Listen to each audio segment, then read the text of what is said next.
Hey, Ozone fans, Jessica Weihrauch here with Malcolm Jenkins and James Laurinaitis. You guys just gave your testimonies at Real Life here. It's a Christian organization here on campus.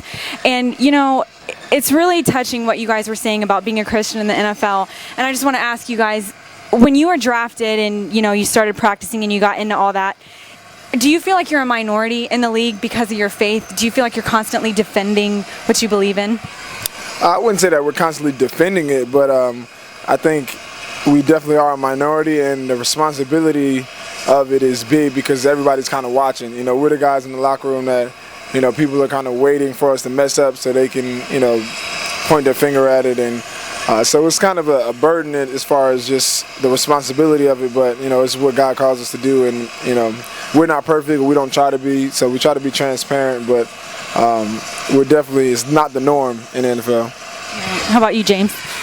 Yeah, I would say what Malcolm said. You know, when you're a Christian, you're definitely you're going against what most people that are of the world kind of see as valuable things. You know, so you're different in that sense, and you definitely have a kind of target on your back. And people like to assume that since you're a Christian, you're also perfect, like Malcolm said, and you're not. And we don't claim to be it whatsoever.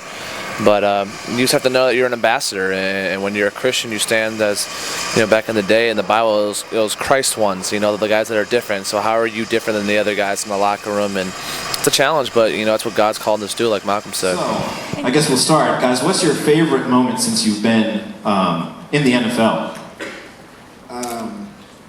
I want to say the Super Bowl, but seeing that I'm sitting here next to my best man here, I've beaten him twice so far since we've been in the league, so I'm undefeated right now, so that's probably my best moment. And every time I see him, I can rub it in his face. Thank you, Malcolm. No, he seriously reminds me every single morning in the weight room that he is 2-0 against the Rams. I'm like, thank you. But we play them next year, and I will be 1-2. Got to start somewhere. Mine would probably be winning 7 games this year, because the year before we won 1, so yeah.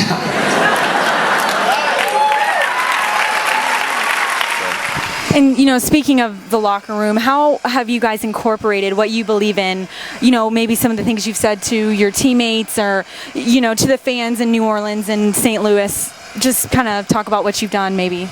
Well, you know, I've looked out, and the Saints already had a good Christian foundation with some of the guys on the team, so I was actually able to learn from a lot of the guys, and really what we just try to do is just live our lives. You know, we're in the limelight so much that people can get a message just by watching how we act and how we hold ourselves in the public eye.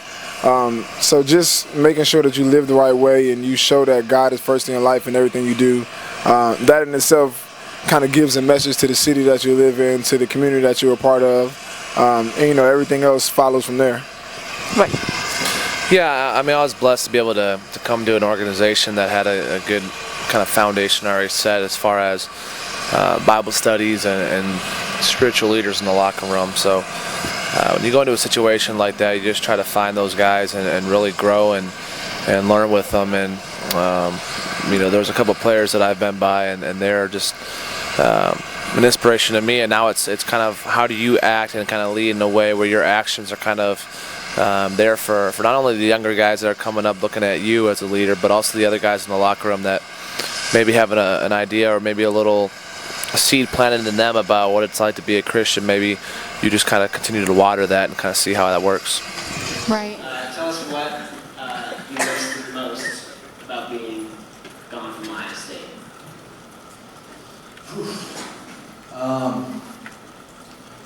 I would say really 2 things. Running out of the tunnel before a game, doesn't really matter what game in the shoot, but just running out the tunnel, doing the hide. And I think singing Carmen, Ohio at the end, which is something special about it. And,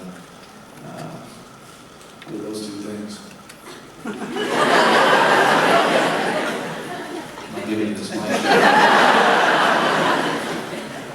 I think for me, I'm not going to say the little cliche answers he gave me. I like the, you know, I really miss campus life. You know, I used to eat at Marketplace all the time and steal the freshman swipes. I miss They were all about that. Yeah. just the little things, walking around in the oval. Because, once you're outside of college, you realize that, you really don't do that anywhere else but college, so those are the little things you miss. Right, and then, you guys are here because you are stars on the field, and, talking about the power of prayer, what you guys were saying, you won a Super Bowl, you made it to the playoffs after, only winning one game your freshman or your rookie season. Do you think that prayer played a role in that and how you performed on the field? I don't know. I mean, I think God has a purpose for us anyway, so I think the way we play is really in accordance with how, what our purpose is for Him. I think, we play well so that we can carry out, His purpose. I think He helps us play well to do such, but prayer is definitely something that keeps us in His will, I think, because with all of the distractions of, the NFL life and things that come with it, if you're not in constant communication with God, you don't know what exactly He wants you to do and how He wants you to work within His kingdom. So I think from a prayer standpoint, that it definitely keeps us leveled and keeps us, on the right track as far as what we need to be doing.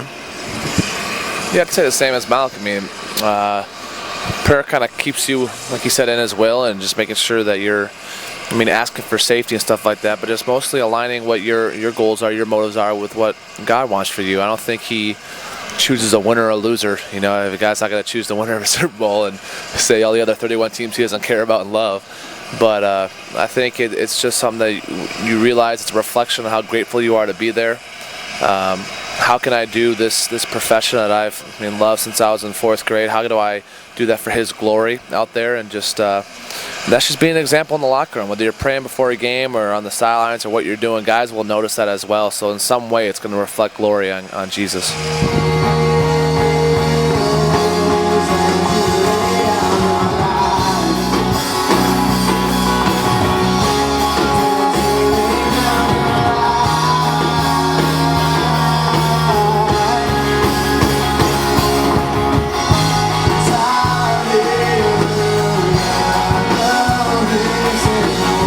And then real quick, guys, the upcoming season, the NFL is going through a rough time with the Players Association and all that, but what are you looking forward to most about this coming season?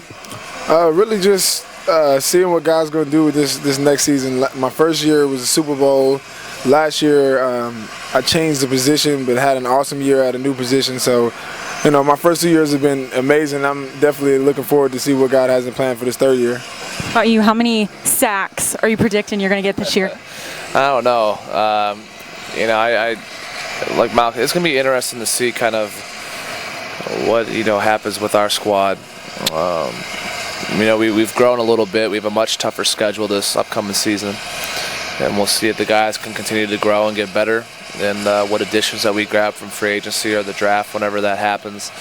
And I think as an individual, just kind of seeing how the spiritual dynamic of our squad continues to grow as well. We lost a key component of that in OJ Tagwe. We'll see kind of who takes the lead there and how it all continues to grow. All right, well, thanks, guys, for taking the time to talk with us, and keep it locked on the ozone.net for all your coverage of the Buckeyes. Thanks.